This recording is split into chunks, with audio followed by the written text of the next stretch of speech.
All right. Hello, everyone. Welcome to another episode of Shrink Chats. I'm Monica Burton. And I'm Annette Reiter, and today we're so excited to have one of our favorite guests. In fact, you're our first repeat guest, Quinton Jones, who is the owner and lead speaker from Hugh Speaks Life. You're located in Oklahoma, and I believe you have a marriage and family master's degree, and we are excited to have you back.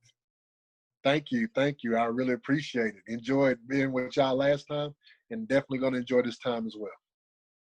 Yes, we're so excited, Quinton. We just love talking to you. And first, we would just want to tell our listeners that since the time that we've talked to Quinton, him and his wife have had a new little baby girl. So congratulations. Thank you. Thank you. Today, what we're going to be talking about is motivation and how to motivate ourselves. And Quinton is a motivational speaker. So we thought this would be great to have you on our show and really just kind of talk to you about how to motivate ourselves or motivate others, especially when we feel like we've kind of hit a brick wall, or, you know, I feel like even still in the midst of coronavirus, we're just in the midst of a lot of different stressors for different reasons. So it's hard sometimes to dig deep and find that motivation to keep moving forward. Right. That makes a lot of sense. One thing that a couple things I tend to think about, and one thing I'll definitely talk about, and I can't take the credit for this as much as I would like to, but by the guy by the name of Simon Sinek, he talks about the red hot why. A lot of times we get caught up in what we're doing and how we're doing it, but if we can remember why we're doing things, like an example would be, why do you get up and go to work or deal with that boss or deal with the situation that you need to, is maybe because you would like your children to have what you would like them to have. You would like the things that you want in your life. Find out what your why is, especially being therapists. I'm sure somebody touched your life, or a situation touched your life, or something that you had to personally go through to get to where you are today is probably the main reason why you're a therapist. So focusing in on that real quick, just focusing in on what makes you who you are and why you do the things you are, why you do the things that you do, will definitely help you through those spurts. Another thing that I like to encourage people to do is go back to that mirror and focus right in on yourself, not the person behind you, not the jobs that you may be doing all the time, not your current state, but focus in on you and how you're a product of a lot of hard work, whether you know it or not, or a lot of things that already happened in your life. You're a product of that, positively and negatively, but also feeling happy and proud of yourself for the things that you have went through, and also being proud of yourself of how you've responded to those things and the accolades that you've also gained. Now, if you can't look in that mirror and find those accolades, I think that you need to look a little bit harder, because everybody does a lot of things really good. But once again, beauty's in the eye of the beholder. I love that idea. I think, Quinton, in my life, there's been a little Facebook thing going around, like people who knew their great-grandmother or were alive when their great-grandmother was alive. And my great-grandmother died when I was 18 years old, so I definitely knew her and got to be with her quite a bit. And oftentimes when I get a little stuck, the thought for me is how I am standing on the shoulders of a lot of great women in my history, my grandmas, my great-grandmas, and what they went through to even conceive. I mean, many of them were not educated at all, didn't finish high school, to conceive of having a great-granddaughter that has a master's degree in a private practice. Like, I'm standing on their shoulders, and I want to honor them in my daily life, in my daily work, and how I behave and the choices I make. I want to honor their sacrifices. And I think this isn't like just an Annette thing. When I read about or hear about people, there's a lot of people are thinking this very thought of what got them here. And it isn't just their life or their hard work. It's a bigger picture of where they've come from. Yeah, so that keeps me going. I try to help clients see that too in their own lives. Like, where did they come from? Like, it's just not today's problem. It's remembering how they got to get to today's problem. And how to be motivated. That's, I think, purpose, like finding your why is like finding purpose, which isn't always like an easy question to answer, you know, but a lot of times when we're in the midst of struggle, we feel like we've lost a sense of purpose. So I like that, like, you know, what makes you choose to get up in the morning? How do you get out of bed? How do you put one foot in front of the other? And who do you put in your life that really helps support you or push you when you need it? Right. Right. Well, whether we know it or not, all of us are CEOs of our own life. We hire, fire. We have the vision. We make up the mission plan. We redirect. We do those things. And the pay that we get for being a CEO of our own life is amazing. And it's our own life. It's what we've been given to work with. Now, the other side of that is the hardships with that, the hardships with being a CEO, making the tough decisions, making the hard firings, those type of things too, they come with it. But once again, if we weren't able or capable to make those decisions, we never would have had them in the first place. Mm-hmm.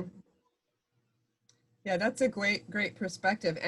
And the hardships can also be like in our field, right? Maybe the mental health challenges or the beliefs that challenge us or the thought patterns. And of course, you know, all health reasons, you know, we talk about mental health as if that's a different form of bodily health. You know, it's all biological health. And, you know, whatever your physical challenges are to getting what you want to get in life, how to combat them.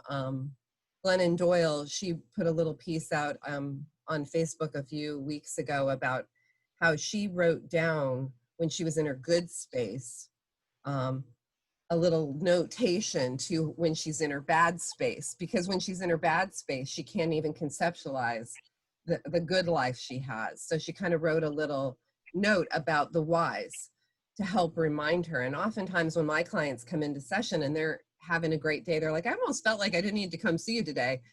I'm like, oh, I'm so glad you did, because here we're going to do some really good work that's going to help you for all the bad days. And that's like, let's get a plan. Like, let's know, let's remember, let's take a picture of you today and write it down. So when you're in that bad place, you can remember the picture of yourself today. So you can start walking yourself back to the good in you. And really hard when you're stuck and in the bad space to remember that. And so, but you have to do it when you're in the good space. And it's hard because everything feels so good. Why would I do that? That's what I tell couples is when they come in and they're like, we didn't want to come in today. Things are working well for us, but we thought we'd just come and tell you. And I'm like, first of all, you don't have to just come in and talk about the bad stuff. But I said, this is the time, and I'm such a visual person. This is the time where you write out like what's working and what you both did a little differently to talk about that for the times when you start to hit those speed bumps again. And typically, you know, that's something that helps when we do hit, just like what you were saying. Quinton, you work with teenagers too, right? You speak to teenagers. Yes. So, in your opinion, like sometimes we might feel like, or especially like kids might feel like there are things that are just way out of their control. You know, maybe adults are making decisions for them, and I know we feel like that too sometimes in our adult lives, but what are some things, like how do you motivate these teenagers when they kind of feel stuck or they feel like there's so many variables like against them? Oh, that's a great question. You've kind of already talked a lot about it. You and Annette already just talked a lot about it, is preparing them for the when, not the if. I commonly tell a bunch of my boys, because, you know, when you're between 14 and 25, you're pretty much Teflon, bulletproof if you're a male. That's what this society makes us.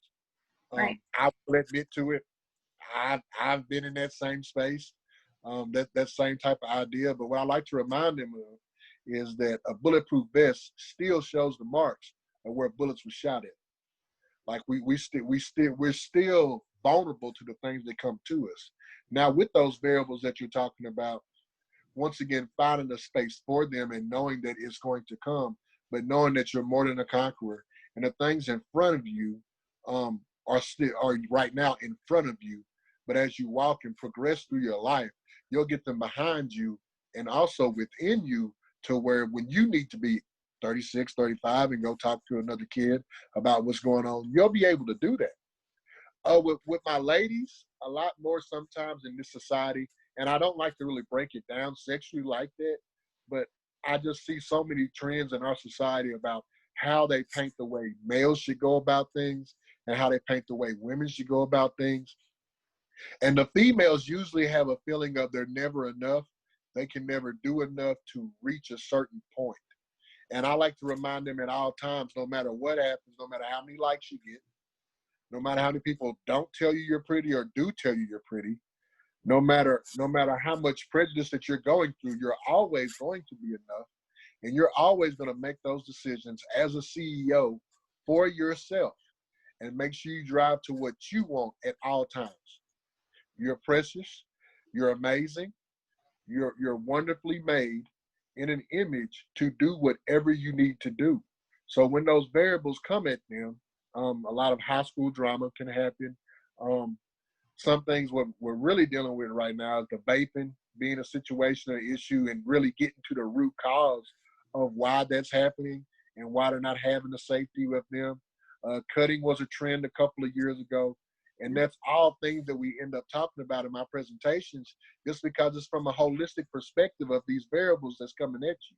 And so what we try to do is give them an idea of things, or things that can help with not just the vaping or the cutting or the social body image shaming type of things that go on, but just everything that they come across. And that what that is getting in that mirror and loving who is in that mirror, knowing that in that mirror is more than a conqueror, and the future is bright for who is in that mirror. You just have to get in front of it, know that, and accept that, and work through that. Mm-hmm.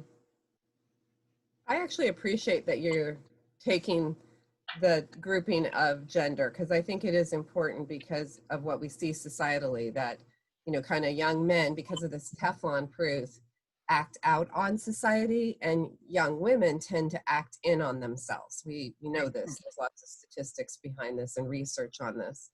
And I also feel like between 14 and 25 is kind of critical for both genders. I mean, as a female, I think what happens, unfortunately, for both men and women is, and women kind of get this idea that their whole value from 14 to 25 is what's on the outside, which might be why there's so much, we have 91% of women hating their bodies, no matter what their body looks like, hating it. And I think that comes from this period in their life. And a great movie to watch on this that's right now on Prime is called Embrace.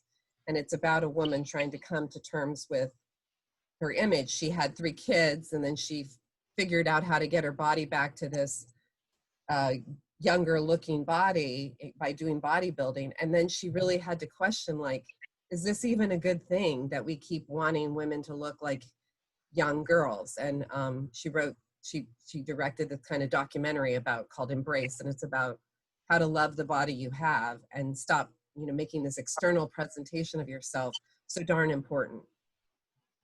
Mm-hmm.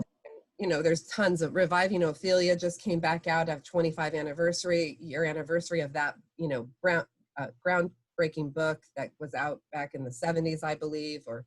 So I think that there's a lot of research on that part of it, but it's like how to realize that you're just not the shell of yourself, that you're really, after 14 to 25, what's on the inside is going to count a whole lot more than what's been on the outside. Mm-hmm.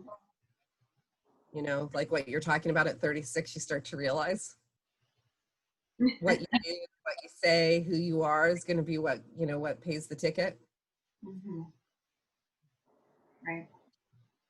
Well, and too, I think some of what you're saying too applies even to like adulthood, like stepping into who you are, loving yourself, going back to that, like CEO, being the CEO of your life, and that's like acceptance, like loving the good, the bad, the ugly parts of who you are and accepting them, and like really kind of stepping into the world, no matter what comes at you. I think that's a good lesson. It's a good life lesson. Hey guys, we're at a perfect time to take a break and thank our sponsors for this show, and we'll be back. Check us out on Facebook, Instagram, and our new YouTube channel, Shrinks Chat.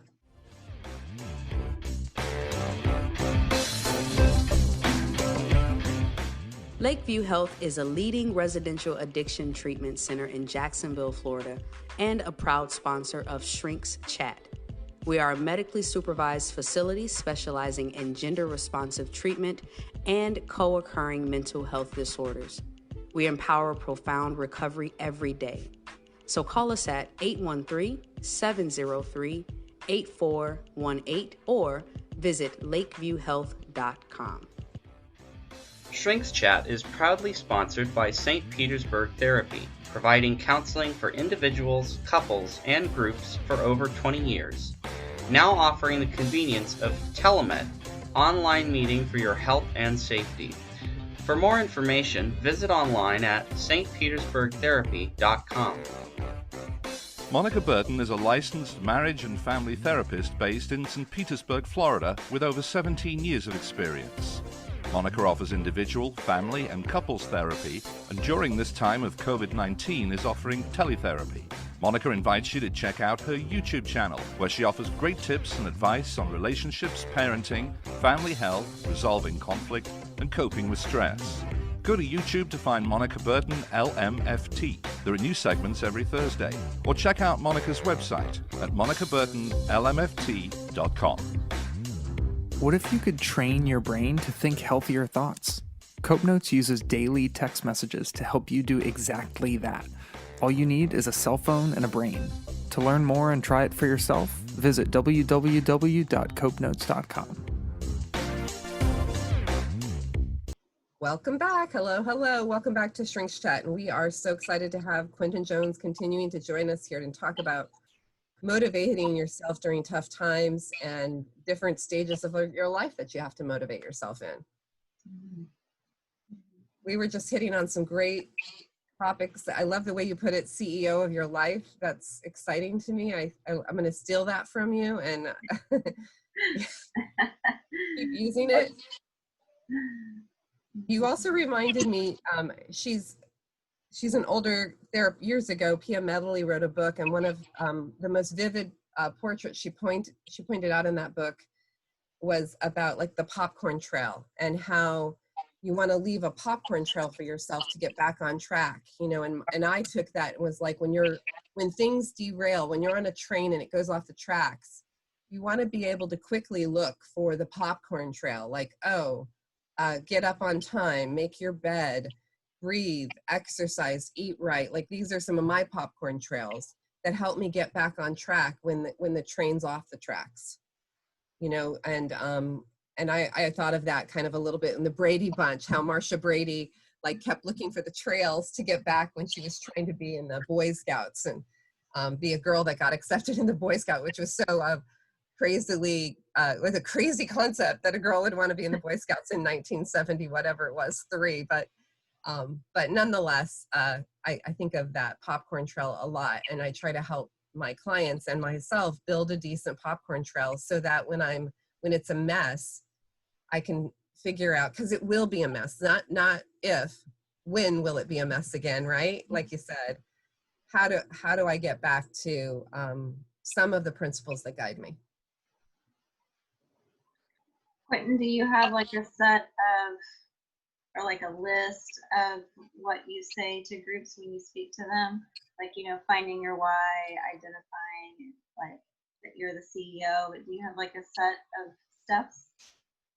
There's a couple of different things when I go to, and it really just matters the demographic that I'm dealing with. When I do younger kids, there's one thing that I talk about, and that's the next play, which will always come out. Usually around this time, I do a lot of school settings, teacher in services and that thing, which I really love.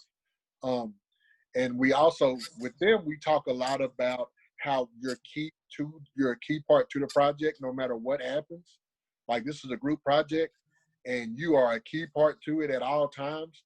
No matter if people don't say you're pushing your weight or kids can't see that you're a part of the group project that they are, you truly are. We talk a lot about that. Also, when like lately I've been doing a lot of really, which is weird, you would think, but it comes out really well, is real estate people and hospice homes and those type of things, just doing our best just to keep them uplifted. But usually at some point I'll talk about the next play. And the next play is real simple. I was a college football player, and I had a coach who never played football really. He played a little bit in high school, but he pretty much taught me the biggest thing that I've ever learned in my life. And he said, Quinn, no matter what, the most important play is the next. No matter how, if we score a touchdown on this play, or if we make a fumble, we get a fumble, we scoop it up, they catch an interception, we get 3 yards, we get 5 yards. The most important play is the next. So what I've always tried to do, especially with my younger kids, if I have a kid that makes a 97 on a test in the 5th grade, and a lot of people don't like this, but you'll see where I'm going with this. If they make a 97 on the test in the 5th grade, well, you did real good. Okay, what you gonna do on the next test? We let them celebrate it. And some people find that heartless. Some people find that kind of cold and not celebrating the wins, which we still celebrate them. So I'm giving myself that leeway for when they do make that 65 or that 64, or the ball doesn't roll their way, or they get 3 home runs hit off them, or they throw interceptions, or they foul out of the game. I'll ask them, what's the most important play? What's the most important test? When they take that ACT and they don't hit that mark that they need to for that scholarship, what's the most important test? Because whether we know it or not, and I'm especially learning this at 35, is that we never took our last step. Never. There's always another step to take, and gratefully so. We want to keep on moving, providing, evolving, and growing in our lives. So we just want to keep on looking forward to that next step, that next test, that next game, that next play. I always look towards the next play. I love that. Yeah. I think That's a good one. That's a really good way to look at it. And football is such an excellent metaphor for life in so many ways. There's there was an old book, Seasons of Life, with a coach talking about how football creates the world and how it's a socially like little microchip of the world, and how if we can get people to focus on the right things in football, in high school football, in college football, that we can create a better world in our lives. And it's an excellent read. I'll try to look at it, make sure I pop it on our podcast links and stuff for people. But it's I think that's a good point. Like, you can't, it's about staying in the now, right? And then, and realizing that the now will make the tomorrows, the todays will make the tomorrows, and the yesterdays did help build today. So you want to keep informed of them, right? You want to keep history in your mind. Like, I'm going to remember that. I'm going to learn from that, but I'm going to stay here today in the now so I can actually create the tomorrow.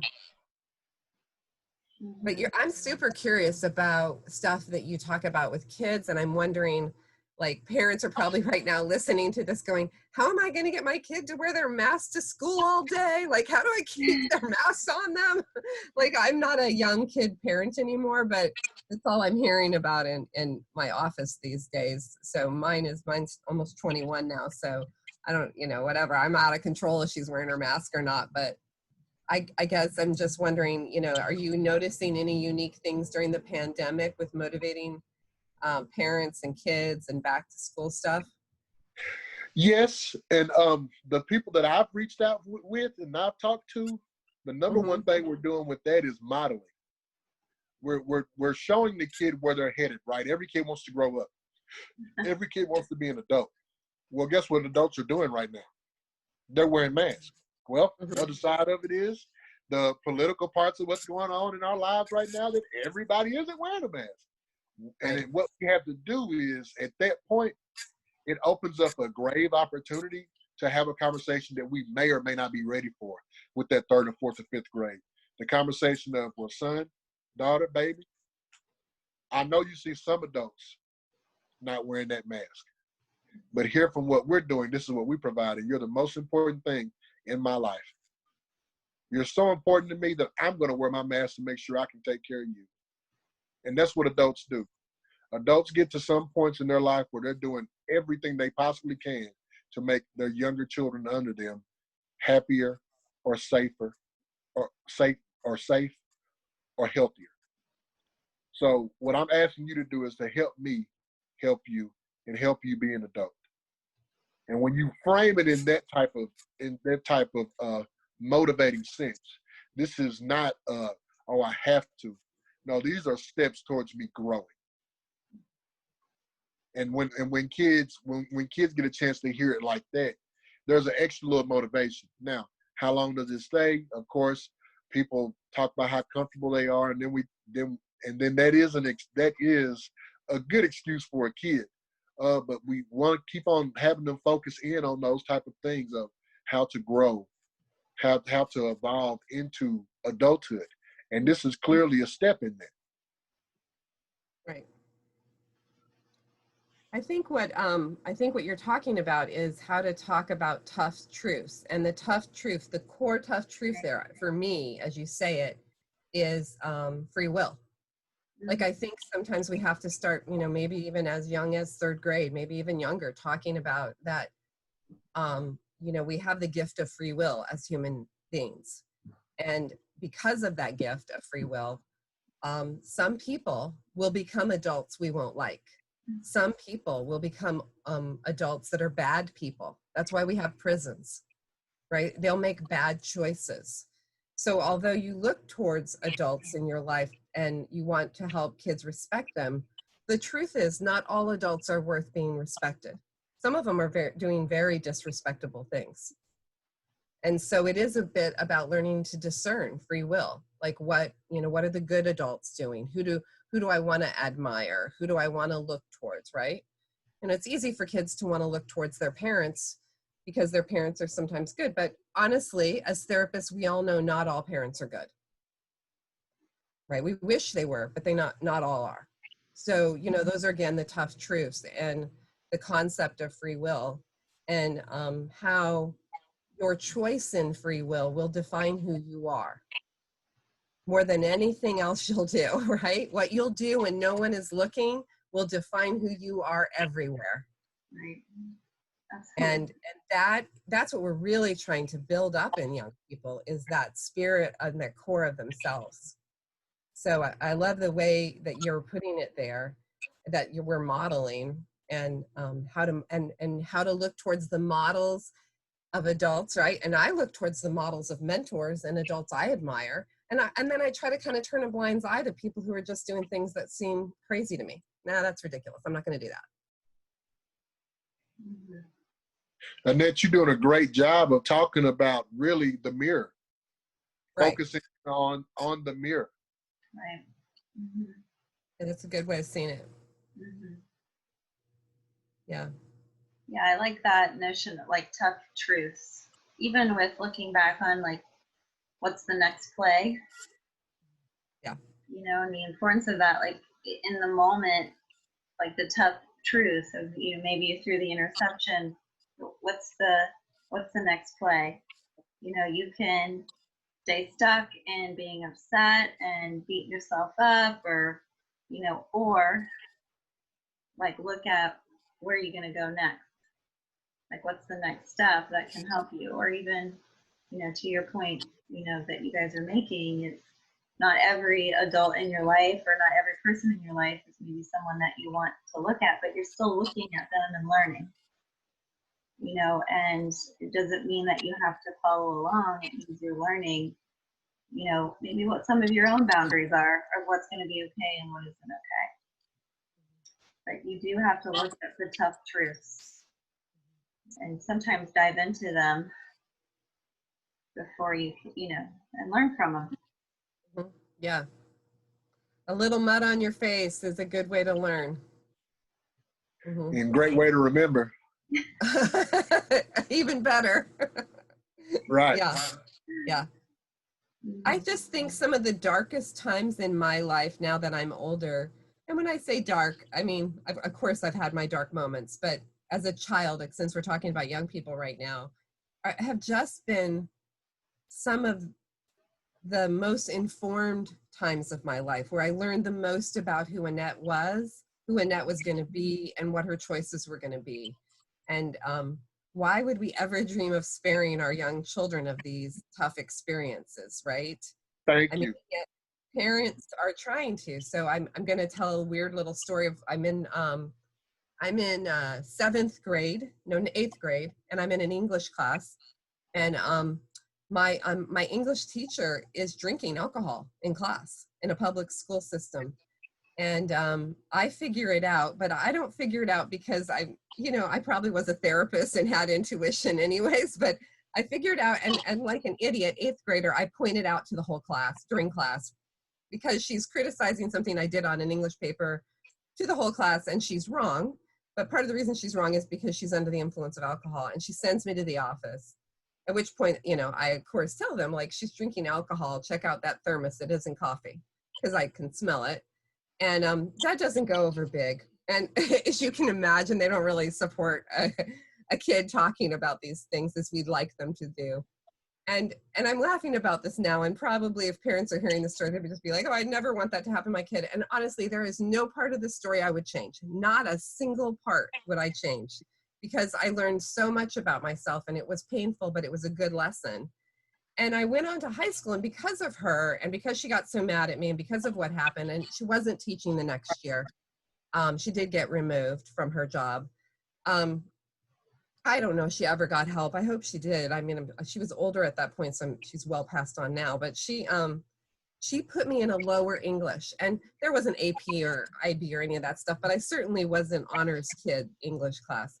So for all of high school, I fought my way until my junior year to get back into honors English. But as all things, as you know, I had lost that learning advantage for those 2 years, my freshman and sophomore year, and I was way behind in this honors English.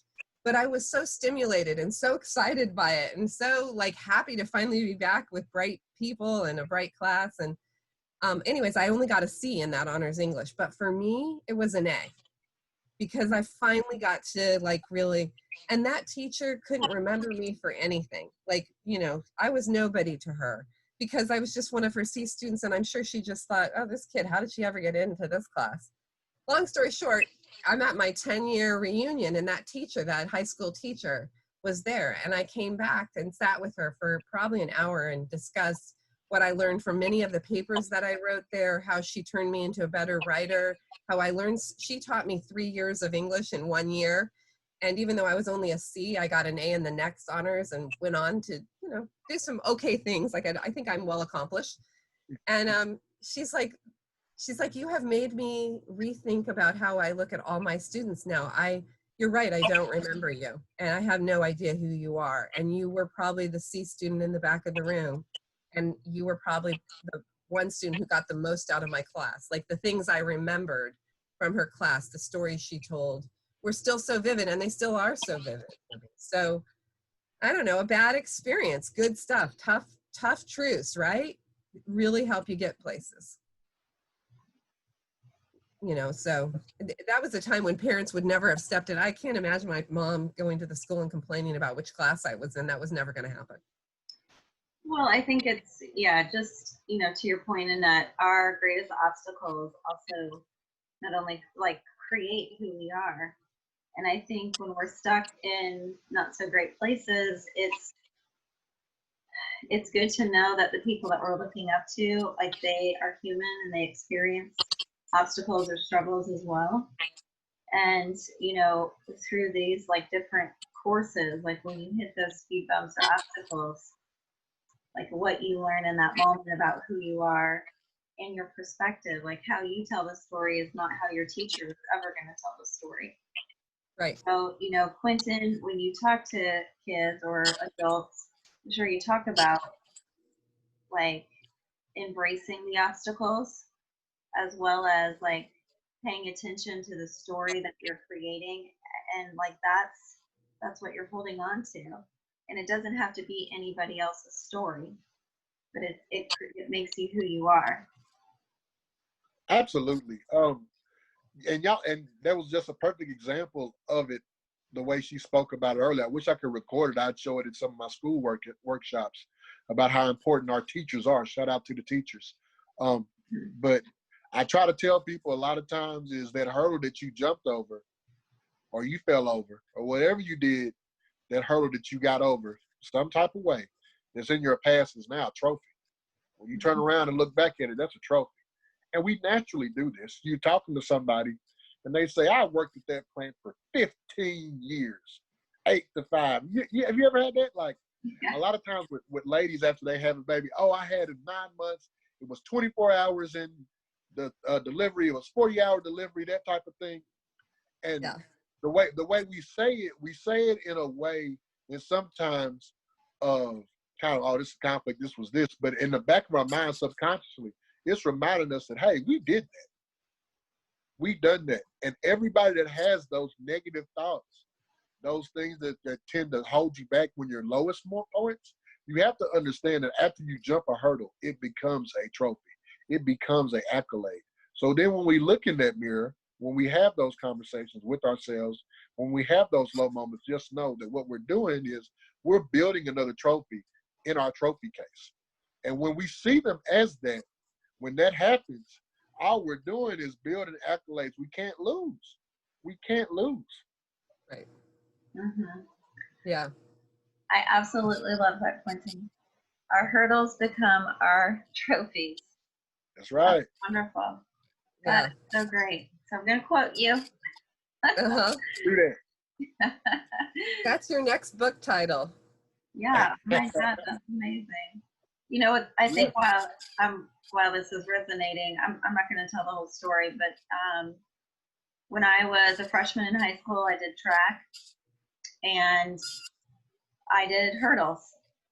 And one time, and I was so nervous because I was afraid I was going to hit I was going to mess up or whatever. And I did. I did the first hurdle good, and then every hurdle after that, like I fell over, but I kept going. And I finished, but I was last and like bruised and embarrassed and regardless, like that memory has like part of it has like really shaped who I am. And so when you said like your hurdles become your trophies, like just looking at that experience and what I took from that, I think that's a wonderful analogy. Thank you. Oh, you're welcome. Mm-hmm. Yeah, I think that as parents it's hard when you're living it in real time because you're looking, especially this generation of parenting, and I was one of this generation of parenting. Your concept is I'm trying to keep my kid out of agony, out of pain, out of discomfort, out of problems, right? But sometimes, like I guess to think of, good trouble with Carl Lewis right now, right? He's reminding us like a little good trouble is good for us, right? Like Right. good problems are good things, Right. And maybe agony is, maybe their agony doesn't need to always be your agony, that we need to let them figure some of this out. And it's hard. Oh, when your kids are young, it's so hard. I couldn't agree with you more. That is something that I see from a personal standpoint, at my work, when we work with children, that I couldn't agree with you more. There is a scene, as you were talking, it made me remember it. There's a scene in Ray, the movie about Ray Charles, the movie about Ray Charles that Jamie Foxx was in. And as you know, he was blind.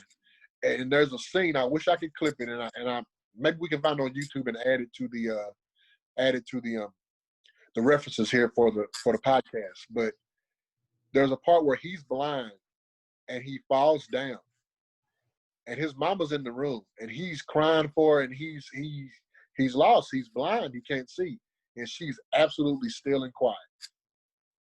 And then he starts honing in on his hearing senses. And he starts to figure out where he is in the house and where he can go. And it's just 40 seconds of just flat out beauty. And it's something, it shows once again that strong single mama doing what she has to, pushing aside her feelings, her emotions, her natural ability that's been given to her by God is to care and nurture that child, pushing all that to the side for his growth and development as a young man. And I can't get that out of my head ever since I've seen it. And that is what we need to do. And so many times here in America, and I'm sure in other countries, that we tiptoe that line of enabling so hard because we want what's best for our kids. And I'm always reminded that the road to hell is paved with good intentions. Oh, that's what my dad tells me. That's very true. Yeah.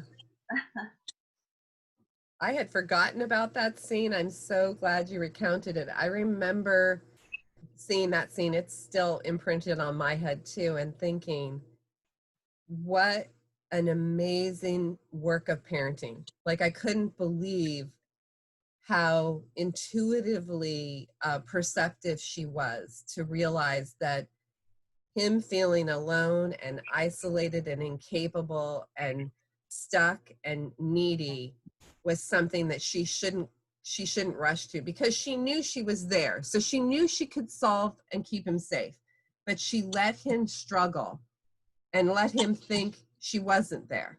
Let him think he had nobody so he could learn he had himself. And I just, like, wow, as a parent, that's hard stuff to do when you're in those moments. It's so much easier to jump in and be like, I got you, baby.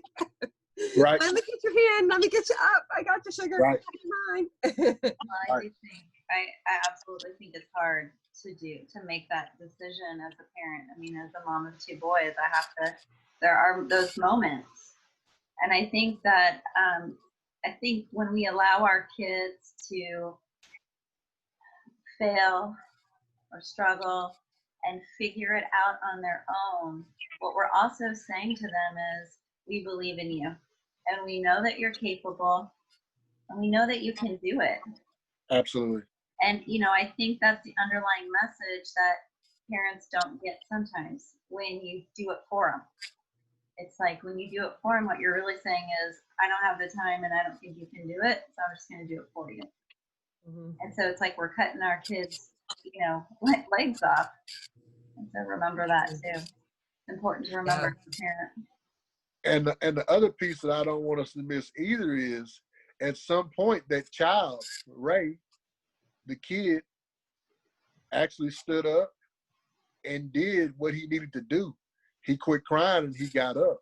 And so that's for us as adults. We got to remember too, how many times how can we learn from our growth periods, right, our failures, our slip ups? When we're going through those tough times, are we learning? Do we know in the back of our mind that this is making us stronger? Because when we do know that, it makes going through things, I think, easier. When we see that sometimes we're the kid needing the direction, but our higher power, our God, is giving us the opportunity to grow. Mm-hmm. If we can see that too as adults, we'll be a lot better off. There was a teacher in my youth that said to me that her mom had said to her once, "Better you should cry than I cry, because when I cry, it'll be over something big." And I was probably 14 or 15 when that teacher said that to me. And I had enough insight to realize that what an adult would cry over that went wrong with their kid would be bad, right? Like disease, death, loss of life, limb, horrible stuff, right? What I'm going to cry over is somebody didn't ask me to go to the dance, right. I got fired, I lost my $5 bill, which was, used to be a lot of money back in the day, right? Like the things I'd cry about, right? My friend doesn't like me. They didn't invite me to go to that, right? Which is, which are real pains and real difficult things, but right, also not what, and I think, maybe sometimes we forget that it's okay to let your kid cry if it's over kid fears, kid problems, right? And that's not when you're needed. When you're needed is when it's over the big scary stuff. Right. Have a map for that in your head as a parent, so that you're not, like Monica said, sending that message that I don't think you're okay in this world. I don't think you're going to make it in this world. And I think you're always going to need me. Mm-hmm. That's the problem with rescuing, is that you send as a parent, if you rescue your own kid, you send that message. If you're somebody else and you rescue somebody else's kid, you don't send the same message because you don't have the mommy and daddy tattoo on your forehead. Right. It's an invisible tattoo, but it's there and it's really permanent. Oh yeah. Sure. Right? Because we all know our mama can look at us and say something and we're like, oh, what'd I do? You know, our parents can still, I'm 54 years old and my mom and dad could say something and be like, oh no, now what? And I'll be 16 again. Right. Mm-hmm. So what are we learning about motivation and how to pick ourselves up? You know, some key points is embrace the obstacles and challenges. Like really dive into the tough truths. Ask yourself, you know, what's the next play? You know, I think these are all good lessons. What, did I miss anything, Quinton? Geez, you do a great job of summary. Oh, the why you're doing what you're doing. Yeah. Find the why in your day. In your life. Okay. Thanks everybody for listening, and check us out on Instagram, YouTube, and Facebook. And Quinton, it was a joy to have you back with us here on Shrinks Chat. Thank you. Thank you, Quinton.